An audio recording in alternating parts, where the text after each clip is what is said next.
What's up, guys? Today I'm doing, I guess, my second video vlog, my vlog.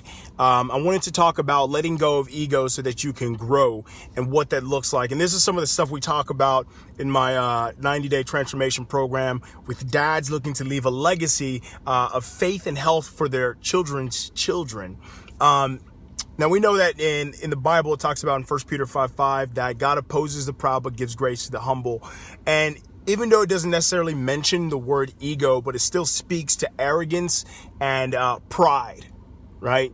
And so when I think about ego in regards to like this training world that we live in, what I find is that there's people that don't want to ask for help. I'm guilty of this, right? You keep doing the same thing, expecting a different result. And so you try and do your own research, right? You go to Dr. Google, right, and ask him for his advice on what to do. And you might get the results. They might be there for a little bit of time, but then it goes away. So what do? You ask your surrounding, right, your friends, what should I do? And they give you what they found on Google, right? And you continue the cycle of just trying different things and getting the same results, stuff that doesn't last. And what happens whenever it doesn't work, right? You stop because it didn't fit into your lifestyle. And then you start drifting into what we call no man's land. Sometimes the hardest thing is asking for help. When you are in financial distress, you ask for help from a financial coach. When your relationship is in shambles, you ask for help from perhaps a marriage counselor. Right? Spiritually, you might go to your spiritual father. It might be a pastor, right? Spiritual papa. That's what I call it, right? You ask for help. Are you that may help me, right? And so when I think about ego, it's interesting how in the gym, you see it in different ways, right? It comes across differently, right? And I'm guilty of this, I promise. So, you're working out and, you see there's a lot of people doing heavier weights on the bench press, right? So you decide, you know what? I'm going to put on a little bit more weight on there just so I can compete with those around me, right? They don't even know I'm competing with them.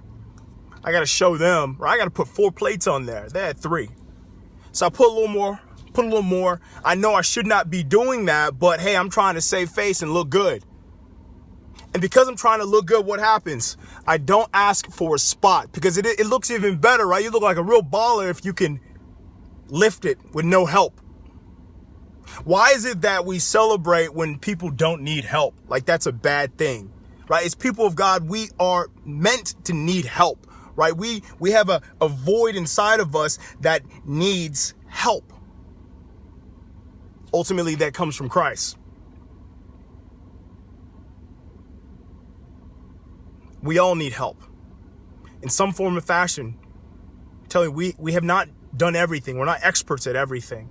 It's okay to ask for help, right? And it's funny, if you want to get to where you haven't been before, do you keep doing the same thing? Or you ask for help? Maybe you talk to an expert in the field that you're trying to get help in, to get you to where you want to get to faster, to get you to where you want to get to, and it lasts longer. I see it all the time in the gym. I remember I was working with the client and I noticed there was a freshman that's on UT's campus, he's doing the bench press. Everyone does bench press, right? You got to get a big chest, got to get 315 on the bench, right? You got to hit 225 20 times, like you're training for the combine, right? And just looking at his body type, I knew he probably couldn't lift the weight. But hey, he's not asking for help. So what I do, I just kind of, I'm helping my client next to him, and I'm also keeping an eye on to see what happens, to see if he's going to ask for help. Sure enough, it's just like 225 on there, right? Picks it up. After 10 seconds of pausing and thinking about it, and the bar just falls flat on his chest.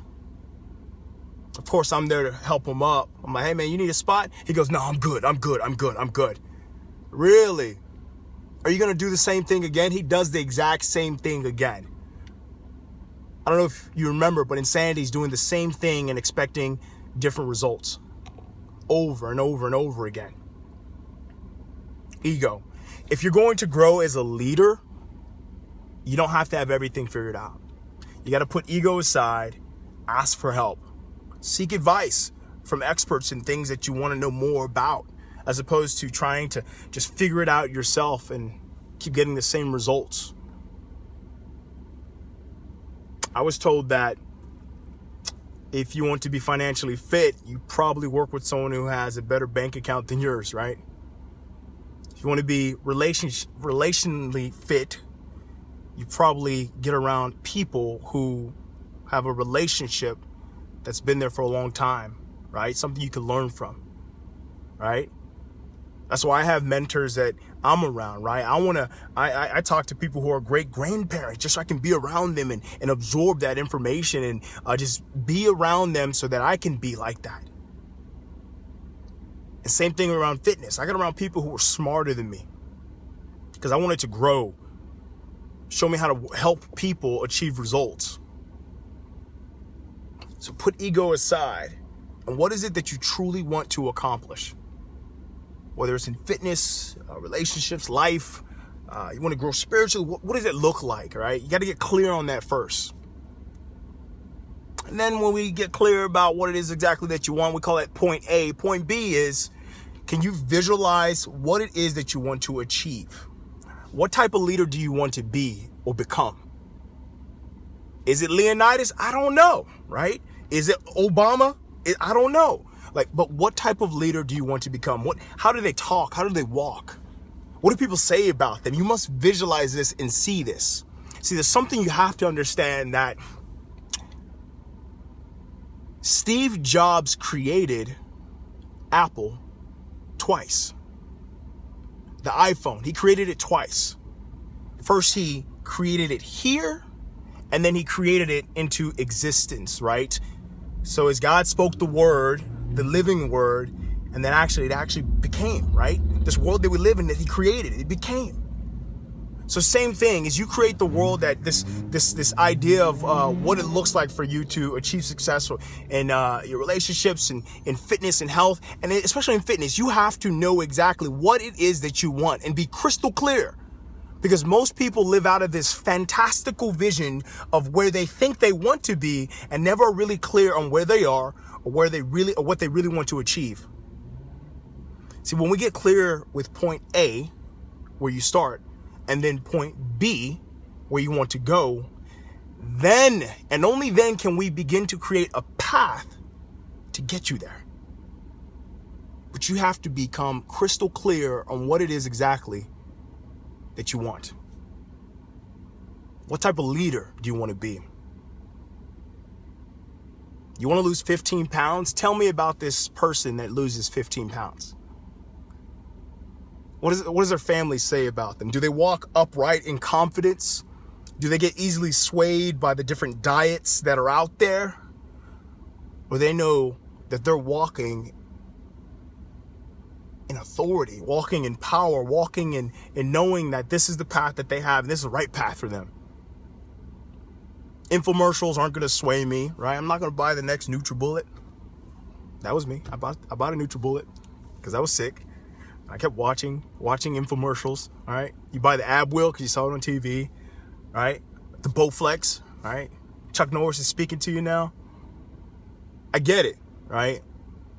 But we have to write this vision down and make it plain, right? My people perish for lack of vision.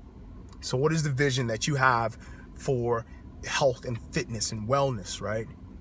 Does it go beyond you, or is it just the superficial, I want a six-pack?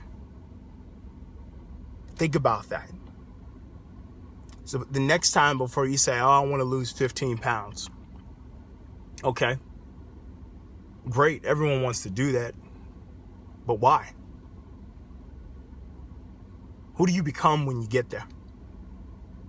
Because if your why is not big enough, I guarantee you're going to put 15 pounds back on. What type of leader do you want to become? One who lives for self or for others. Jesus clearly exemplified that he lived a life that was in servitude to others, right? A servant leader. Or is it just so you can say that you're the boss, right? You're the biggest boss. You're a leader. You know, it's interesting. Time is the great decider. You might think you know, but time will definitely tell. So put your ego aside. Seek truth. And I pray that you become all God has created you to be. And that you walk in confidence, in authority, with love and passion and zeal. And you get to experience all God has for you. All right, guys, I'm out. I got to go pick up my baby girl, little one. All right, Selena.